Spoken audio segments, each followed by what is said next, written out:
सतगुरुदेव की जय। बंदी छोड़ कबीर साहिब जी की जय। बंदी छोड़ गरीबदास जी महाराज जी की जय। स्वामी राम देवानंद जी गुरु महाराज जी की जय हो।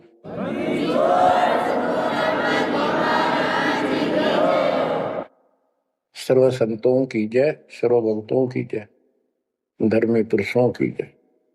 श्री काशी धाम की जय, श्री सुडानी धाम की जय, श्री क्रोथा धाम की जय, श्री बरवाड़ा धाम की जय। सत साहिब परम पिता परमात्मा की प्यारी आत्माओं, परमेश्वर कबीर जी ने आपके ऊपर विशेष रजा की है। आप अमर कथा सुन रहे हो, सत्यनारायण कथा सुन रहे हो,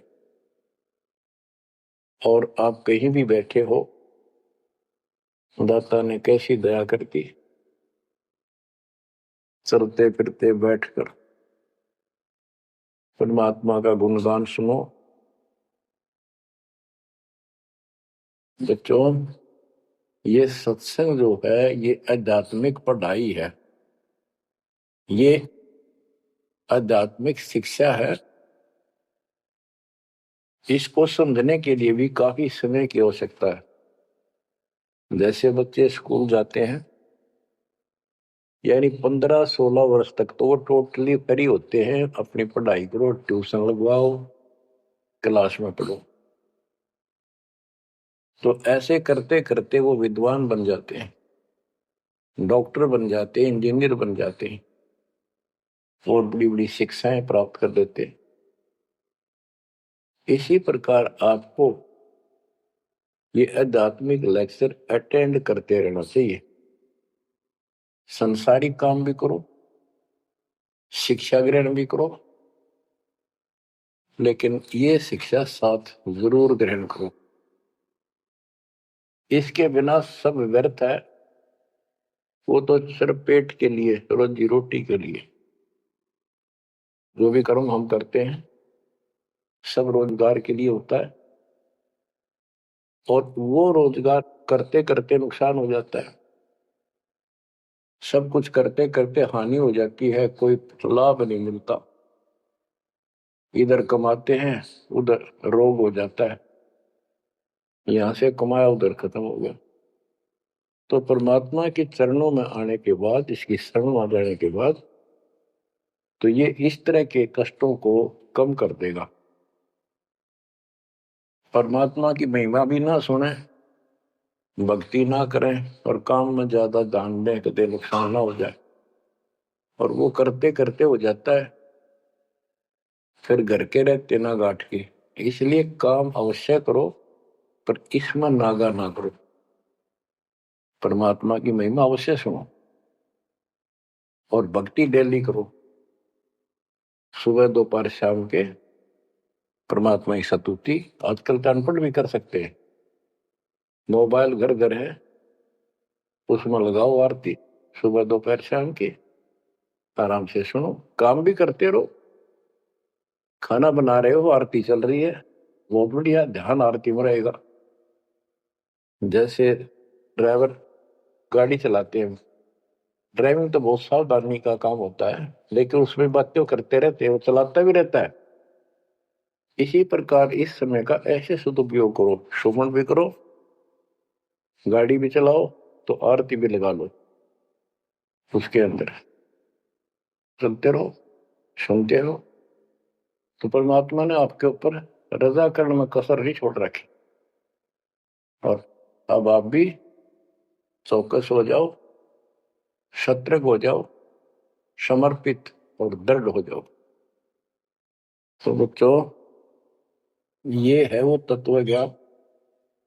और अभी तक तो हमारे को अध्यात्म का सिर पैर भी ज्ञान नहीं था। और जब तक बच्चों हमें विश्वास नहीं होता कि परमात्मा कौन है, इसका प्रमाण कहाँ है, कहाँ प्रूफ है, और हमारी आत्मा इस बात को नहीं स्वीकार कर लेती क्या सचमुच यही सत्य है, तब तक हम भक्ति भी करते रहते हैं और आत्मा अस्थिर रहती है, मन अस्थिर रहता है।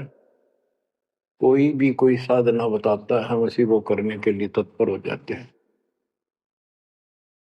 वो पहले वाली तो छोड़ते नहीं, और भी शुरू कर देते, क्योंकि हमें चाह है परम पिता की। हमें इस बात का एहसास है कि एक शक्ति है जो हमारे दुखों का निवारण करती है, किस्मत से भी अलग देती है। किस्मत में दुख आया, प्रारब्ध में कष्ट हुआ, तो हम उसके निवारण के लिए किधर झाड़ फूक वालों के पास, कहीं हाथ दिखाने गए, कहीं पहाड़ों पर किसी ने बताया वहां गए, व्रत रखने को कहा वो रखा। हमने हर तरह से कोशिश की कि कोई सुख प्राप्त हो, ज्यादा धन प्राप्त हो, लेकिन ऐसा कुछ नहीं हुआ।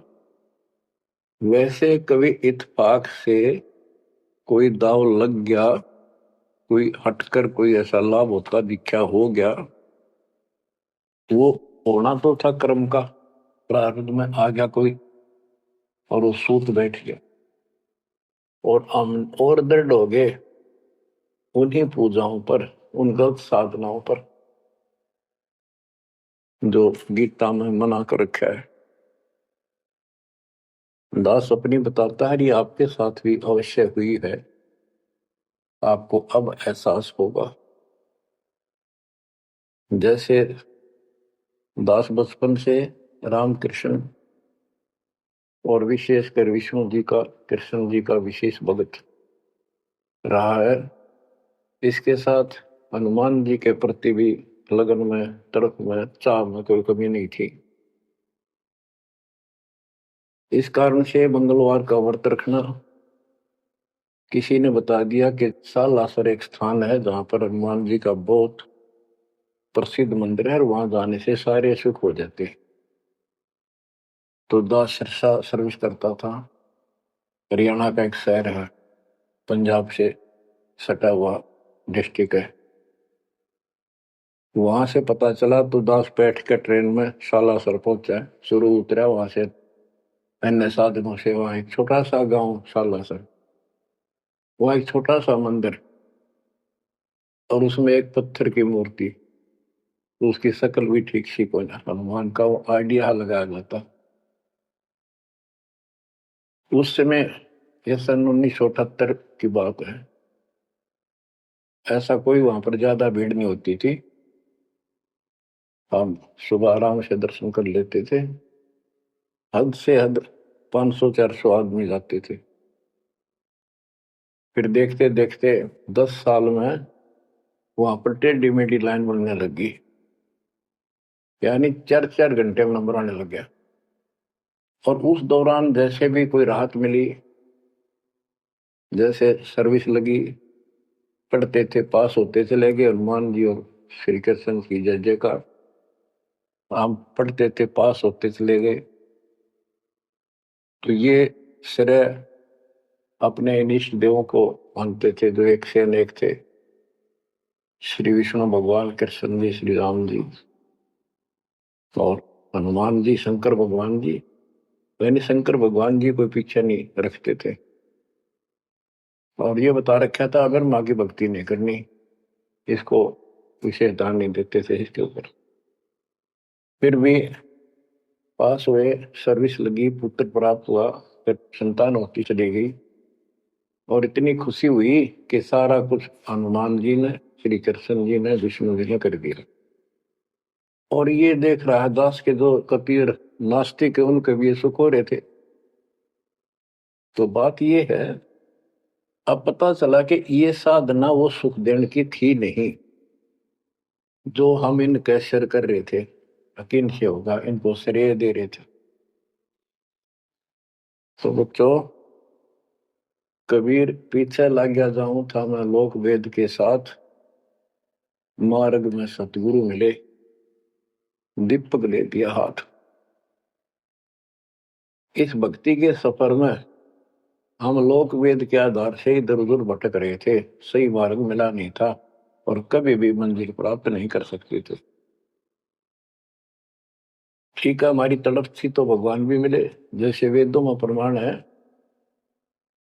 ऋग्वेद मंडल नंबर 9 सूक्त चमन मंत्र 3 में कि परमात्मा सबसे ऊपर के लोक में बैठा है। फिर ऋग्वेद मंडल नंबर 9 सूक्त 82 1 2 3 में, ऋग्वेद मंडल नंबर 9 सूक्त 86 के 26 27 में, ऋग्वेद मंडल नंबर 9 सूक्त 96 के 16 से 20 तक, ऋग्वेद मंडल नंबर 9 सूक्त 94 का मंत्र 2, 95 का मंत्र नंबर 1। इन सब में मिलाकर एक निष्कर्ष निकलता है कि परमात्मा ऊपर से गति करके आते हैं और यह अच्छी आत्माओं को मिलते हैं। एक कविता काव्यनों यानी लोकोक्तियों, शब्दों, वाणियों, साखियों के माध्यम से अध्यात्म ज्ञान अपने मुख कमल से बोलकर सुनाते हैं और वो एक कवि की तरह आचरण करते हुए वर्जम घूमते फिरते और अपने मुख कमल से वाणी बोल करके भक्ति की प्रेरणा करते हैं और गुप्त भक्ति के, परमात्मा की साधना के गुप्त मंत्रों का आविष्कार करते हैं। जैसे गरीबदास जी ने बताया है, कबीर साहब बताते हैं, गरीब सोहम शब्द हम जग में लाए, सार शब्द हमने गुप्त छिपाए। यानी सोहम शब्द किसी भी ग्रंथ शास्त्र में, जिनको हम शास्त्र मानते रहे हैं 600 साल पहले पहले, उनमें नहीं है। और सोहम नाम का प्रचलन बहुत पहले से चल रहा है, पर इन किताबों में नहीं था। क्योंकि कबीर साहब कहते हैं, हम बैरागी ब्रह्म पद सन्यासी महादेव, सोहम मंत्र दिया शिव जी को करे हमारी शेष।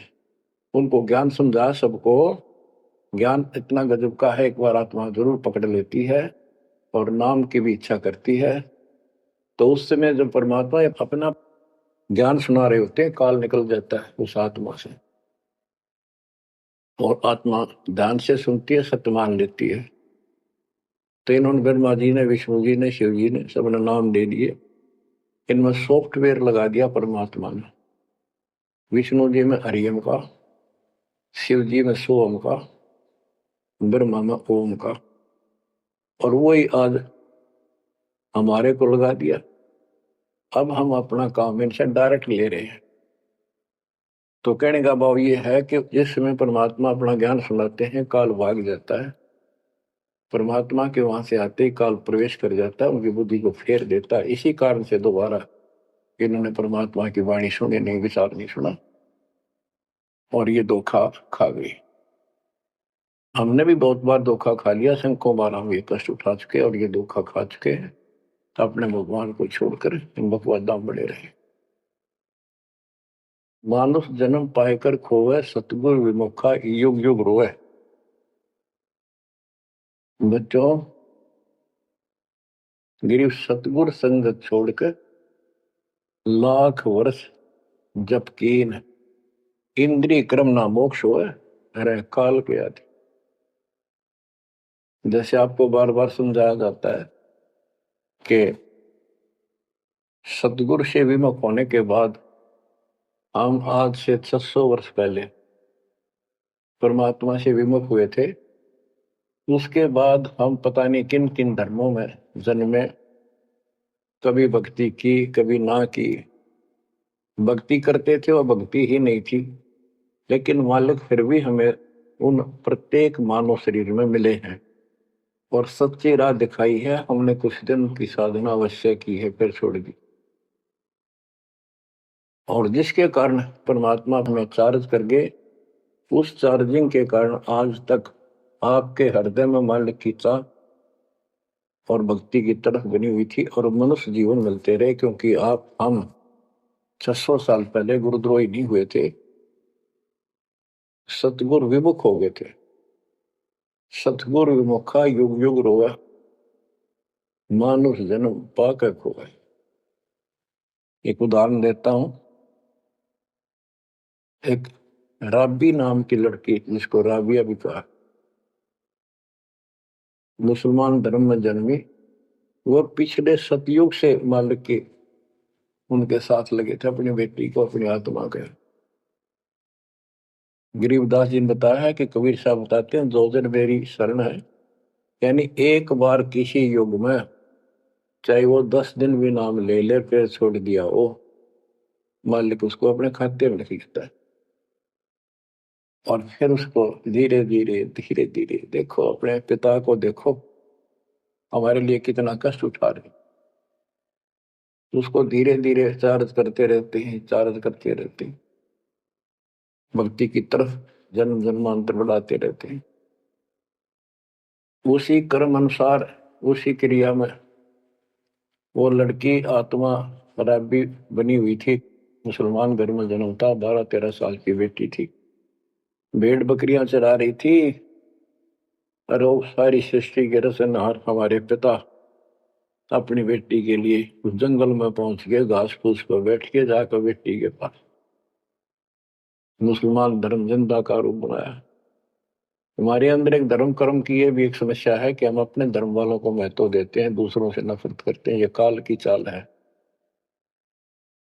इसलिए दाता सौ सब क्षेत्र में करूं अपने जन के काज, हिरण्यकशिपु जो मार दूं नरसिंह के साथ। इब्राहिम सुल्तान दम के बंदी बन के चले गए, एक नौकरानी बन के चले गए। क्या पड़ा था उनको? कोरडे खाए, नौकर बने, अपने बच्चे को नरक से निकालने के लिए। कि तुम बालक को बुद्धि छोटी है, बच्चे की बुद्धि इतना काम नहीं करती, इस ज्ञान से आपकी बुद्धि विकसित होगी, आप कुछ दिनों में संकेत समझने लग जाओ। अब जैसे रबी को मालिक ने समझाया, तो बच्चों परमात्मा अपने उस बेटी, उस आत्मा के राबिया के पास जाकर बैठ के जंगल में गर्मी सर्दी घास फूस के ऊपर बैठ के और उसको समझाने लगे, बेटी भक्ति किया करो।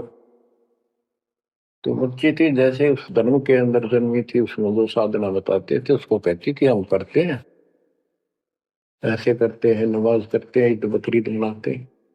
तो परमात्मा ने उनको काफी समझा, कई दिन लगातार जाते रहे, ये चले जाते फिर आ जाते। अंत में लड़की ने स्वीकार कर लिया, भगवान मुझे वो सच्चा राह बता दो जिससे मोक्ष मिले। परमात्मा ने उनको मंत्र दिए, ये मंत्र दे दिए पांचों, लेकिन ये नहीं बताया ये किस किस के हैं, क्योंकि इसके बताने की जरूरत भी नहीं है। या तो चाबी है, किसी भी खजाने की है या कोई और सामान वाले की है, उस ताले के लाओ खुल जाएगा और उसमें वो सामान आपको मिल जाएगा। फिर भी याद होना आवश्यक है कि ये इसमें यू सामान है, इसमें ये सामान है। तो लड़की ने कुछ दिन मालिक की साधना की, 4 वर्ष। उसके बाद समाज के दबाव में शानी होगी, उसने यहाँ तक फैसला कर लिया कि ये तो संस्कार बढ़ते चले जाते हैं, शादी ही नहीं कराऊंगी, विवाह नहीं कराऊंगी। उसने निकाह करने से मना कर दिया। माँ बाप ने कोशिश की, लेकिन बिल्कुल स्पष्ट शब्दों में कह दिया, मैं विवाह नहीं करूंगी, मैं अल्लाह खुदा को प्राप्त करूंगी। माँ बाप परेशान हो गए कि बच्ची है, इसने तो जिद लगा ली, और इसका जीवन कैसे पार होगा, कैसे पास होगा, तो हो ही नहीं सकता। माँ बाप ने कहा, बेटी या तो निकाह कर लेना, हम दोनों मरेंगे। लड़की ने सोचा, चल माता पिता की हत्या का क्यों सिर पर दोष लूं, आगे अपने पति से बात कर रहे हैं। निकाह हो गया। मुसलमानों के अंदर लड़की से अपनी राय पूछी जाती है विवाह के समय कि क्या आपको ये निकाह कबूल है। लड़की यस कर देती है तो विवाह होता है, ना तो नहीं होता। ये स्वतंत्रता बेटी को है। उसने यस कर दी, विवाह होगा। उनका पति बहुत बड़ा अधिकारी था, अफसर था, साहब था। मुसलमानों में एक से अधिक विवाह भी हो जाते हैं, सामान्य बात है। तो उसने यही विचार किया था कि तो शादी और कर लेगा, वहां दबाव बनाऊंगी ना तो मर जाऊंगी, और क्या इलाज है। तो उसने अपने पति से अपना उद्देश्य बता दिया, मैं भक्ति करना चाहती हूँ, मेरी कतई तमन्ना नहीं है कोई शादी और बच्चे पैदा करने की। यदि आप मेरे साथ जबरदस्ती करोगे तो मैं सुसाइड करूंगी। उनका पति भगवान से डरने वाला मुसलमान था, वास्तव मुसलमान था। उसने कहा, राबिया, आपने निकाह कबूल क्यों किया, ये बता। उसने कहा कि मेरी मजबूरी थी, मेरे माता पिता मर जाते, मैं वो दोष नहीं लेना चाहती थी, उनका भी काम बन गया। कि आप बताओ आपका क्या इरादा है। मेरा फाइनल है, या तो मौत या अपनी भक्ति करूंगे।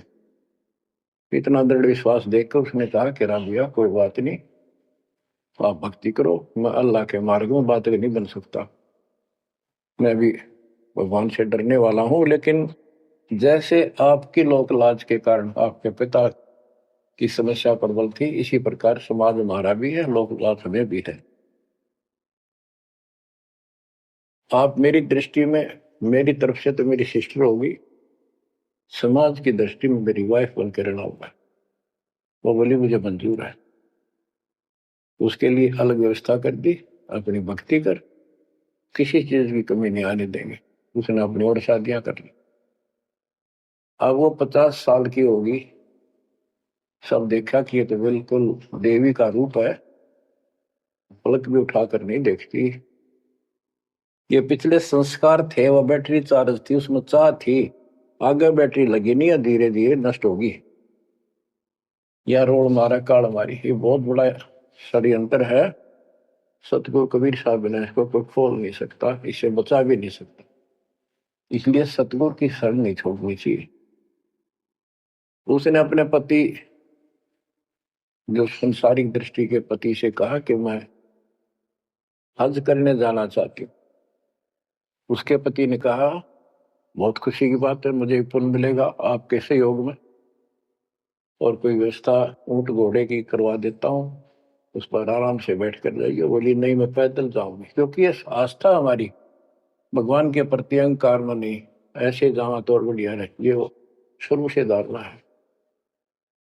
उस समय साधन भी नहीं होते थे, ऊंट घोड़े होते थे, रेगिस्तान में ऊंट ही चलते थे। बोली नहीं, मैं पैदल जाऊंगी। राबिया पैदल जा रही थी, रास्ते में कुआं था, उसमें बाल्टी और रस्सा नहीं था।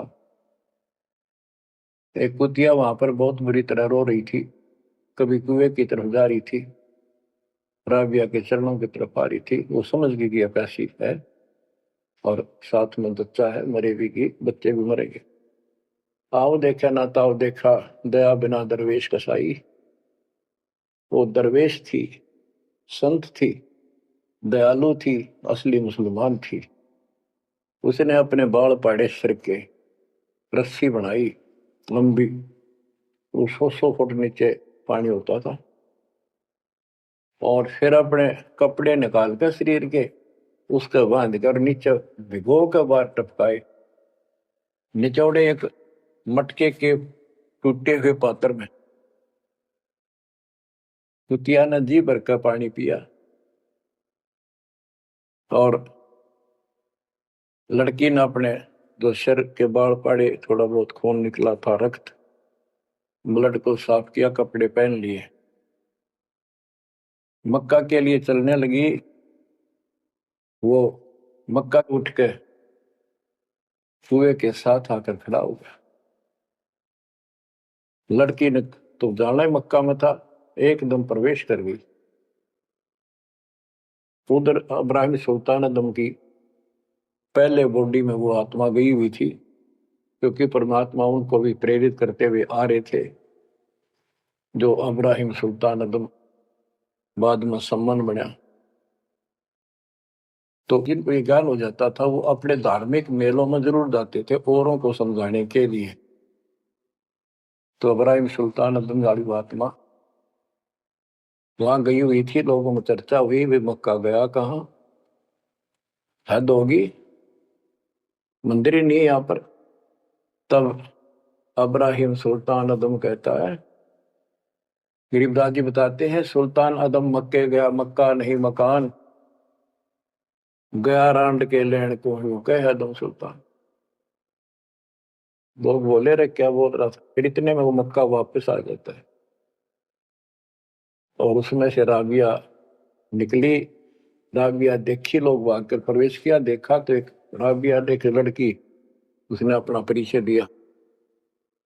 पूरे मुसलमान समाज में ये बात फैल गई, चर्चा का विषय बना कि भक्ति हो तो राबी जैसी, भक्ति हो तो राबी जैसी। जिसके लिए मक्का उड़कर चला गया जहाज के समान, एयरप्लेन की समान। तो वह हज के लिए गए हुए व्यक्ति अब्राहिम सुल्तान से बोले, अरे भले आदमी, तो एक देवी को क्या कह रहा था, गया रांड के लेने को, नो कह तुम सुल्तान, एक नकमी आत्मा को ये मक्का लेने गया है। तेरा तो भाई दिमाग खराब हो गया, ऐसी देवी के बारे में ऐसे शब्द बोले, तुझे पाप लगेगा, दोजख में जाएगा। तब उसने उनको बताया, ये कभी आत्मा इसके लिए आए थे, इसको वहां मिले थे ऐसे ऐसे, और इसने वो सत भक्ति छोड़ दी। क्योंकि परमात्मा साधु रूप में कहीं प्रकट हो जाते हैं, ये उनका एक नियम है, अच्छी आत्माओं को मिलते रहते हैं। तो उस अब्राहिम सुल्तान वाली आत्मा को बताया था कि ऐसे एक राबी नाम की बेटी है, उसको भी मैंने ज्ञान दिया, पर नालायक ने वो भक्ति छोड़ दी, दुख पाओगी। तो उसने बताया कि इसको सत भक्ति मिली थी, डरे डोना ही है यार, उस पिछली साधना के कारण ये सब कुछ हो रहा है। परंतु उन लोगों के अबन में कहाँ समाने वाली थी अब बात, दो अक्षरों में। उस जीवन को पूरा करके वो लड़की, वो आत्मा अगले जन्म में एक बांसुरी नाम की लड़की बनी, जन्म हुआ। धार्मिक शब्द सुनाया करती थी, बड़ी प्रबल, क्योंकि प्रेरणा थी, उसमें भी अनमैरिड रही वो। और यहां तक विचार कर लिया कि ये सुना है मक्के में जो मरता है वो सीधा जन्नत में जाता है, स्वर्ग में। तो इससे बड़ी अवसर कहाँ मिलेगा, अगर दोस्ता होगी। मक्के में अपनी गर्दन काट दी और चढ़ा दी, सब जगह ये चर्चा होगी, भाई बांसुरी तो जन्नत में जाएगी, सिद्ध दरवाजे खुले हैं। अब बताओ, वो तो लोकवेद था, तत्व ज्ञान क्या कहते हैं। उसके बाद वो लड़की अगले जन्म में फिर लड़की रूप में जन्मी, युवा होकर वैश्या का जीवन दिया, सारा जीवन गंदे कर्म करो, एक भी अच्छी सोच नहीं, छोड़ दिए कर्म काल में। मानुष जन्म पाकर खोए, सतगुर विमुखा युग युग रो। वो फिर मर गई उस गंदे जीवन को भोग के, पाप इकट्ठे करके ढेर लाख। उस 3-4 साल की साधना से उसको मनुष्य शरीर मिलते रहे। उस दौरान परमात्मा ने कोशिश की, लेकिन वो रंग में रंग चुकी थी। बांसुरी वाले में खुद गायक बन गई, लोग प्रशंसक हो गए, बड़े बड़ी अल्लाह का ज्ञान सुनाती है। और वैसा बनने के बाद उसी कर्म वैसे फूट लिए, अच्छे बात समझ में नहीं आई। वो फिर मृत्यु को प्राप्त हुई, वैसा का जीवन, गणका का जीवन भोग कर फिर वो शेख तकी नाम के एक धार्मिक मुसलमान पीर के घर जन्म लिया बेटी के रूप। 11 वर्ष की, 12 वर्ष की आयु पूरी करके वो मर गई, समय संस्कार पूरा हुआ। परमात्मा कहते हैं, सो चल छिदर मैं करूं अपने जन के काज, उस आत्मा को फिर अपने चरणों में लेना था, अपनी प्यारी आत्मा। जो जन मेरी शरण है ताका हूं मैं दास, केल के लाग्या करूं जब लग दखती आकाश। तो कारण बनाया, शेख तकी के मन में ये धारणा पैदा की कि राजा सिकंदर लोदी से, जो उसका धार्मिक पीर था शेख तकी, उसने कहा कि आप कहते हो, इसने कबीर ने रामानंद जी को जीवित कर दिया, गर्दन काट दी थी आपने, और आपका जलन का रोग ठीक कर दिया। कमाल जिंदा कर दिया।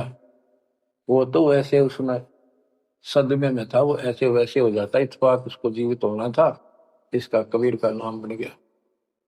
जब जानू मैं इसको, मेरी बेटी को जिंदा कर दे जो कब्र में दबी हुई है, 15-20 दिन हो गए। तो कबीर साहब से कहा गया, कबीर साहब ने कहा कि आसपास के लोगों को बता दो कि आ जाओ, एक कमाल होगा। उस शेख तकीर ने ढिंढोरा पिटवा दिया कि इसकी बेइज्जती हो तो छक्का हुआ है, मूर्ख बना रहा। उधर कबीर साहब ने कह दिया कि भाई खूब बुला लो, आसपास जितने बुला सकते हो, सबके सामने देखते हैं परमात्मा की क्या रजा होती है। हजारों व्यक्तियों के सामने कब्र खुलवा दी, उसमें 100 पड़ा था। कबीर साहब ने कहा एक शेख तकी की बेटी जीवित हो जा, लड़की नहीं जीवित हुई। फिर दोबारा कहा, फिर भी जीवित नहीं हुई। शेख तकी नाचन लग गया, खुल गई पोल डोंगी की। देखो ये बकवाद करता था, सुन लो भाई, ए डोंगी पाखंडी झूठा। तो परमात्मा ने कहा कि शेख तकी तू कोशिश कर ले। तो और दूसरे बोले जी ये कुछ करने जोगा होता था, अपनी बेटी ने कौन मिट्टी में दाबा है, आप पर दया करो। तब कहा है कबीर की बेटी जीवित हो और बाहर आ बेटा। इतना ही कहना था, सारा शरीर में कंपन हुई, डेड बॉडी जीवित होगी, और उठ के बेटी बाहर आ गई। मालिक के चरणों में मस्तक टेका, 1.5 घंटा तक अपनी पिछली गलतियां और कबीर भगवान की समर्थता सबके सामने बताई, और कहा कि ऐसे ऐसे मुझे भगवान मिले थे अल्लाह, ये खुद अल्लाह अकबर है, पूरी सृष्टि के रचने वाले, सबके दुख दूर करने वाले। मेरे कर्म फूट गए, मैं इनको छोड़कर ऐसे ऐसे गंदे जीवन जी के मैं आज फिर इनकी कृपा हुई, मेरे जीवन शेष नहीं था। पशु पक्षी बनने वाली लाइन में खड़ी थी, ये परमात्मा वहां पहुंचे और धर्मराज के दरबार में मुझे पेश किया, वहां से मेरे कागज निकाल दिए और मुझे साथ लेकर यहाँ के छोड़ा है। बोलो सतगुरु देव की जय हो, बंदी छोड़ कबीर साहिब की जय हो।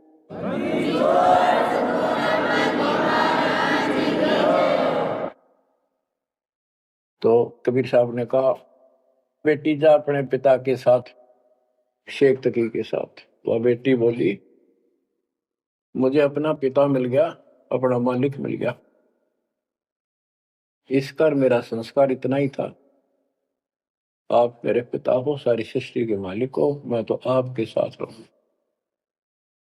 अपने गुरु के मैं संग संग होली, अपने गुरु के मैं संग संग होली, सखेरे मोहे नेकन आई लाज, आज मोहे गुरु दर से दिखाए।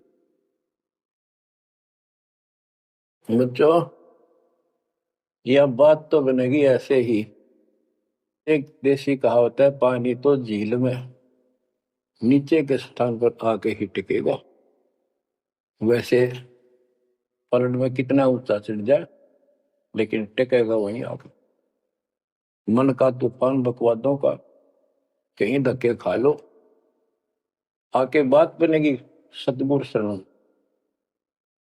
गरीबदास जी कहते, गरीब सतगुरु संगत छोड़कर लाख वर्ष जब की, इंद्रिय कर्म ना मोक्ष हो, रहे काल के आखी है।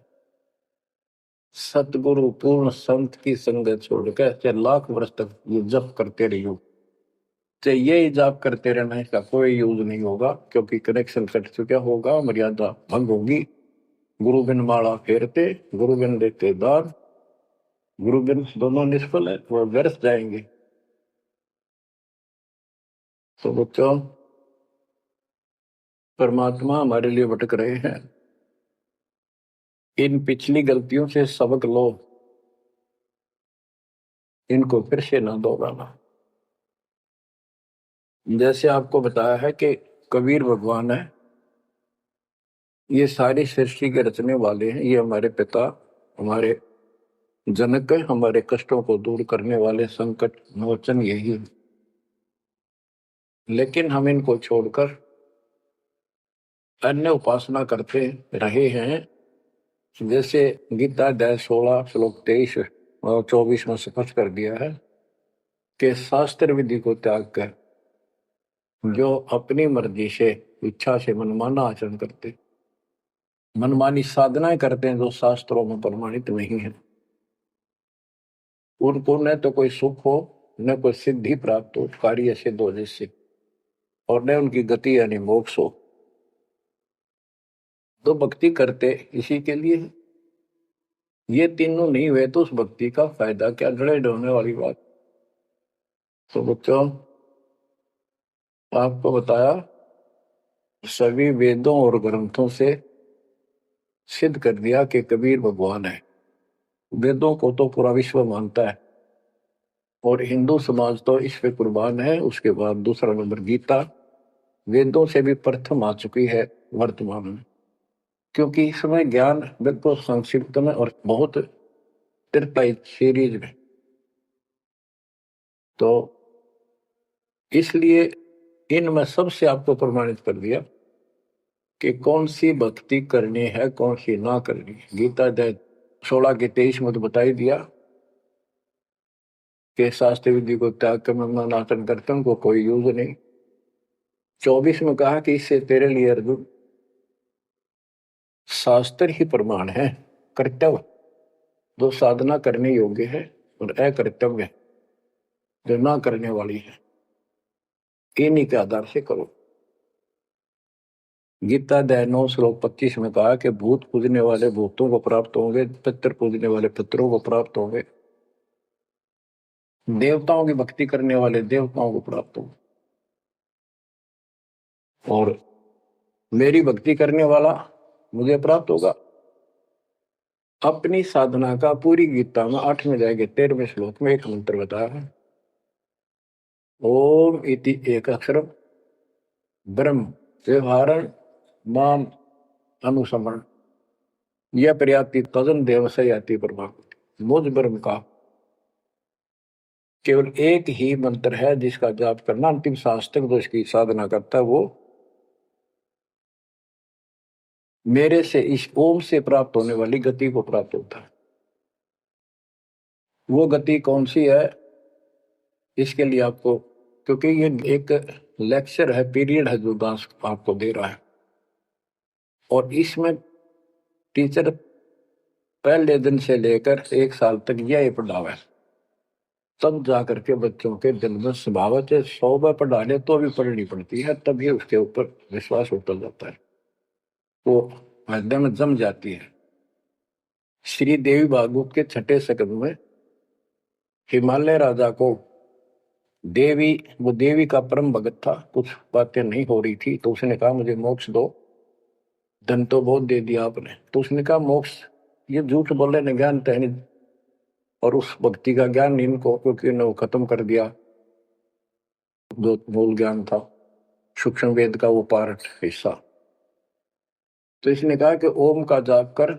राजा हिमालय से श्री देवी ने कहा, दुर्गा ने, ओम का जाप कर और सब बात छोड़ दे, वो ब्रह्म दिव्य आकाश रूपी ब्रह्म लोक में रहता, उस ब्रह्म को प्राप्त हो जाओगे, तुम्हारा कल्याण हो।